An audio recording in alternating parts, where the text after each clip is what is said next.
અમારે અલ્પેશ કથિરિયા પર એનસી ગુનો દાખલ થયેલો છે। અમારે એફઆરઆઈ ફડાવવાની અમારે માંગ લઈને આવ્યા છીએ। કઈ તારીખે ઘટના બની? 13 તારીખના રાત્રે 2 વાગે। અત્યાર સુધીમાં શું પગલા લેવા? અત્યાર સુધીમાં કોઈ પણ જાતના પગલા લેવામાં નથી આવ્યા। હાલ તમારી શું માંગ છે? કમિશનરમાં આવ્યા છો? કમિશનર સાહેબને મળ્યા? મને ન્યાય મળવો જોઈએ, મારે બીજું કોઈ વસ્તુ જોતું નથી। મને પોલીસ વાળાના તંત્રની સામે માર્યો છે તો પોલીસ વાળાથી એ ઊંચો પદનો ગણાતો હશે કે એની પર કઈ હોદ્દો હશે કે કા સત્તા કા પોલીસ વાળા એનાથી બીવે છે। તમારી માંગને પૂર્ણ કરવામાં નહીં આવે તો કઈ પ્રકારે કાર્યવાહી? તો અમારી રીતના લડત ચાલુ રાખશું, મને ન્યાય નહીં મળે ત્યાં સુધી।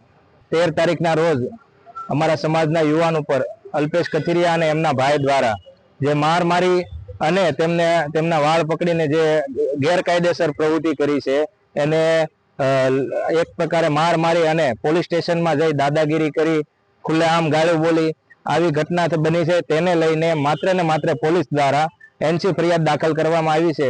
માટે આજે કમિશનર કચેરીએ અમે લોકો મોટી સંખ્યામાં આવી અને ન્યાયની માંગણી માટે આવ્યા છે અને જે કડક એફઆઈઆર થાય અને જે ઘટતી કલમોનો ઉમેરો થાય તેવી માંગ સાથે અમે મોટી સંખ્યામાં આવ્યા।